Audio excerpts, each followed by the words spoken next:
तो यहाँ पर आप और हमें ये ध्यान रखना है कि हमें चाहे जड़ हो और या चेतन हो, कोई मनुष्य हो या फिर कोई पक्षी हो, कोई जानवर हो या फिर कोई पेड़ पौधे हों, तो हमें किसी को भी कष्ट नहीं देना। वाकई में अगर हम श्री कृष्ण को मानते हैं, श्री कृष्ण की भक्ति करते हैं, तो हमें ये ध्यान रखना है, हमें श्री कृष्ण की इस बात को स्मरण रखना है कि श्री कृष्ण क्या कह रहे हैं कि मैं जड़ में भी निवास करता हूँ और मैं चेतन में भी निवास करता हूँ। तो इस बात को जो कृष्ण भक्त हैं उन्हें ध्यान रखना है कि जो आप और हम यूं ही पेड़ों को काट देते हैं, तो आपको और हमें ऐसा नहीं करना है, क्योंकि श्री कृष्ण उसमें भी निवास करते हैं।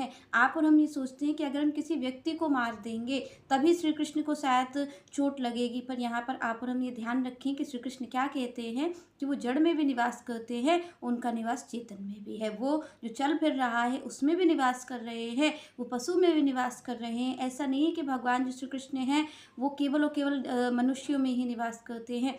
उनका जो निवास है वो निवास पशु में भी है, पक्षी में भी है और यहाँ पर पेड़ पौधों में भी। जो भी है जड़ या चेतन सब मिला करके श्री कृष्ण कह रहे हो। तभी यहाँ पर कहा जाता है कि हरि व्यापक सर्वत्र समाना, प्रेम से प्रकट हुई मैं जाना। यही भगवान कहना चाह रहे हैं कि मैं सब जगह व्याप्त हूँ और मैं सब जगह स्थित हूँ। आगे श्री कृष्ण कहते हैं चरम एवं च सूक्ष्मत्वात् च अविज्ञम दूर स्थम च आंतके च तथा। यहाँ पर भगवान ने कहा कि आखिर अब आप और हम ये सोचेंगे कि अगर श्री कृष्ण सब जगह निवास करते हैं, मनुष्य के भी हृदय में निवास कर रहे हैं और कण कण में श्री कृष्ण निवास कर रहे हैं, तो फिर आखिर दिखते क्यों नहीं हैं, आप और हमें नज़र क्यों नहीं आते हैं? क्योंकि हम यही तो पूछते हैं कि भगवान कहाँ पर हैं। तो यहाँ पर श्री कृष्ण कहते हैं कि क्यों नहीं मैं दिखता हूँ, क्योंकि मैं सूक्ष्मत्वात्, भगवान ने कहा मैं बहुत सूक्ष्म हूँ।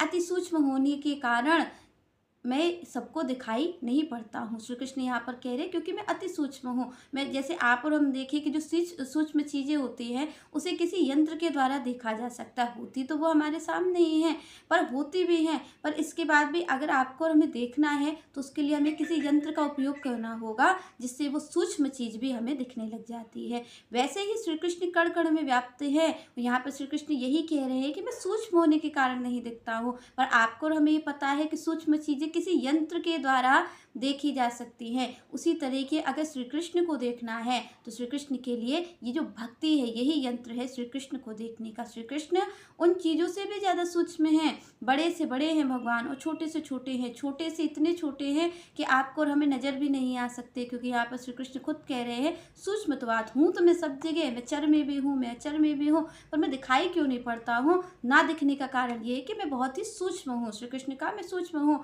और आपको और हमें पता है कि कोई भी सूक्ष्म चीज़ देखने के लिए यंत्र की जरूरत पड़ती है, और इसीलिए अगर श्री कृष्ण को देखना है तो फिर आपको गुरु मंत्र की जरूरत पड़ती है। अगर श्री कृष्ण को देखने के लिए, चीज़ों को देखने के लिए आप यंत्र का यूज करते हैं, और श्री कृष्ण को देखने के लिए गुरु के मंत्र का यूज करना पड़ता है। जो गुरु दीक्षा में जो मंत्र आपको और हमें मिलता है, वो गुरु का जो मंत्र है वो श्री कृष्ण, जो सूक्ष्म श्री कृष्ण है, उनका दर्शन वो करा देता है। क्योंकि यहाँ पर जो कृष्ण भावना भावित हैं, वो कृष्ण भावना भावित तो इसी संसार में रह करके श्री कृष्ण का दर्शन करते हैं। आप देखिए सूरदास जी के नेत्र नहीं हैं और नेत्र ना होने के बाद भी वो लीला गान कर रहे हैं।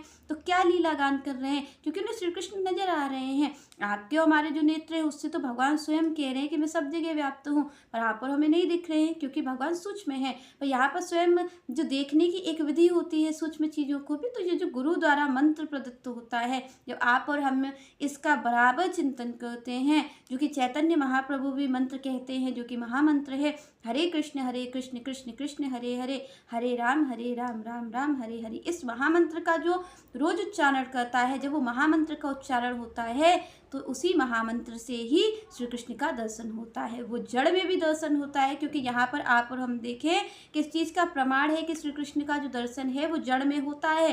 कैसे होता है? क्योंकि यहाँ पर भक्त प्रहलाद ने जड़ में से ही तो प्रकट किया है श्री कृष्ण को। नरसिंह भगवान प्रकट हुए हैं तो जड़ में से ही तो हुए हैं, खंबे में से ही तो प्रकट हुए हैं भगवान, और किस में से प्रकट हुए थे? तो यहाँ पर जो भगवान ने कहा कि मैं जड़ में निवास करता हूँ, ये बात पूरी पक्की सही है। क्यों? क्योंकि यहाँ पर जड़ में से प्रकट हुए हैं भगवान, चेतन में तो होते ही हैं।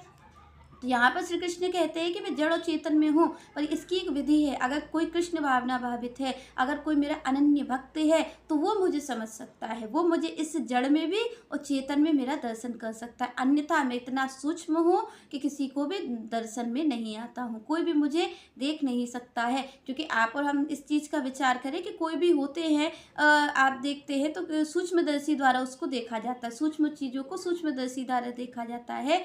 उसी तरीके जो श्री कृष्ण हैं उनको गुरु द्वारा प्रदत्त मंत्र द्वारा, और जब हम भगवान का सत्संग करते हैं, भगवान की कथा सुनते हैं, गुरु द्वारा मंत्र लेते हैं, उस मंत्र का जाप करते हैं, श्री कृष्ण की सेवा करते हैं, संतों की सेवा करते हैं, इस विधि के द्वारा वो जो सूक्ष्म श्री कृष्ण हैं, जो जड़ चेतन में विराजते हैं, उन श्री कृष्ण का दर्शन आप और हम सभी कर सकते हैं। पर होगा इसी विधि से। आप और हम ये सोचें कि हम ऐसे ही देख लें, तो ऐसे तो आप और हम इन जो बैक्टीरिया होते हैं, जो सूक्ष्म चीज़ें होती हैं, उनको आप और हम नहीं देख सकते। क्योंकि डॉक्टर्स कहते हैं हाथों में आपके हमारे कितने बैक्टीरिया होते हैं, पर क्या आप हमें ऊपर नजर आ रहे हैं? पर ऐसा तो नहीं है कि वो नहीं है, पर उन्हें एक देखने की विधि है। उसी तरीके श्री कृष्ण भी जड़ और चेतन में निवास करते हैं, तो उन्हें भी देखने की एक विधि है। आगे श्री कृष्ण कहते हैं तत् अविज्ञम दूर स्थम च अंतिके च ततः। यहाँ पर भगवान ने कहा कि भाई अगर कोई पूछे कि मैं दूर रहता हूँ कि मैं पास रहता हूँ, तो कोई अगर ये पूछे कि मैं कहाँ रहता हूँ, तो श्री कृष्ण कहते हैं अगर दूर की बात करें तो मैं सबसे दूर रहता हूँ, जिसको भगवान कहते हैं कि बैकुंठ, आप और हम सब कहते हैं वे बैकुंठ लोक में श्री कृष्ण का निवास है, वो वहाँ पर निवास करते हैं। तो आप और हम तो ये विचार करते हैं वे श्री कृष्ण बहुत दूर रहते हैं, हम तो वहाँ तक पहुँचेंगे ही नहीं जहाँ पर श्री कृष्ण रहते हैं। और यहाँ पर श्री कृष्ण दूसरी बात भी कहते हैं कि मैं दूर भी बहुत दूर रहता हूँ देखने, अगर जो अभक्त है उसके लिए तो मैं बहुत दूर हूँ, जो ज्ञानी है, ध्यानी है, जो अपने बल पे मुझे पाना चाहता उसके लिए तो मैं बहुत दूर हूँ, उसकी पहुँच से मैं बहुत दूर हूँ। पर जो श्री कृष्ण के शरणागत हैं, जो श्री कृष्ण के भक्त हैं, श्री कृष्ण कहते हैं मैं उनके सबसे निकट हूँ। यहाँ पर श्री कृष्ण ने बड़ी बात कही है कि कहने को मैं बहुत दूर भी स्थित हूँ और कहने को मैं सबसे निकट भी हूँ, मेरे जैसा निकट कोई और हो नहीं सकता है। श्री कृष्ण कहते हैं कि अगर कोई सोचे कि मुझसे ज़्यादा अगर निकट होगा, आप और हम विचार करें, श्री कृष्ण कहते हैं कि वो आपके और हमारे हृदय में निवास करते हैं, और जब वो हृदय में निवास करते तो आप और हम बताएं कि कौन सा ऐसा हमारा प्रेमी जन है, कौन सा ऐसा हमारा अपना है जो हमारे हृदय में निवास कर सकता हो, इस बात को कह सके। क्योंकि हमारे सारे जो रिश्ते नाते हैं वो इस देह से ही तो जुड़े हैं, देह से ही जुड़े हैं और देह पे ही खत्म हो जाते हैं। तो श्री कृष्ण यहाँ पर कहते हैं कि मैं हृदय में निवास करता हूँ, मीन्स यहाँ पर श्री कृष्ण कह रहे हैं कि मैं सबसे निकट बैठा हूँ, मुझसे ज़्यादा निकट कोई है ही नहीं। पर दर्शन कौन कर पाता है? दर्शन वही कर पाता है जो कृष्ण के शरणागत है। वो श्री कृष्ण को महसूस कर लेता है कि श्री कृष्ण मेरे निकट हैं, और निकट ही नहीं है, श्री कृष्ण का सबसे निकट मैं ही हूँ। अगर कोई पास होने की बात करे तो उसके सबसे पास मैं हूँ, और अगर कोई दूर होने की बात करे, कोई अभक्त है और कोई अपने बल के द्वारा अगर ये सोचे कि श्री कृष्ण को पास ले आए या श्री कृष्ण को प्राप्त कर ले, तो श्री कृष्ण कहते फिर मैं उससे बहुत दूर हूँ। फिर उसके लिए चाहे वो कितने भी विधि विधान कर ले, कुछ भी कर ले, वो मुझे मेरी प्राप्ति नहीं कर सकता है। क्योंकि श्री कृष्ण की प्राप्ति यहाँ पर स्वयं तुलसीदास जी बताते हैं कि कैसे होगी, कि प्रेम से प्रकट हूँ ही मैं जाना। क्योंकि वो हृदय में भी निवास कर रहे हैं, वो जड़ चेतन में भी निवास कर रहे हैं। और यहाँ पर तुलसीदास जी ने कह दिया कि हरि व्यापक सर्वत्र समाना, है तो वो सब जगह, पर प्रेम से प्रकट हूँ ही मैं जाना। ये जो शरणागति है, ये जो प्रेम है श्री कृष्ण को, ये प्रकट होने पर मजबूर करता है। होते प्रहलाद जी के सामने भी भगवान थे ही थे, हिरण्यकश्यप के सामने भी थे, खंबे में ही विराजे थे। और क्या खंबे में ऊपर श्री कृष्ण दिख रहे हैं? क्या नरसिंह भगवान ऊपर दिख रहे हैं? ऊपर नहीं दिखे। जब प्रेम की प्रबलता ऐसी देखी भगवान ने, ऐसी निष्ठा देखी प्रहलाद जी की कि इतने अडिग है मेरे प्रति, तब भगवान को प्रकट होना पड़ा। यहीं पर तुलसीदास जी कहते हैं कि प्रेम से प्रकट हूँ ही मैं जाना। अगर इनको कोई प्रकट कर सकता है तो वो एकमात्र प्रेम है, वो एकमात्र शरणागति है। चलिए नेक्स्ट चर्चा हम नेक्स्ट वीडियो में करेंगे। तब तक के लिए जय श्री राधे, जय श्री कृष्ण।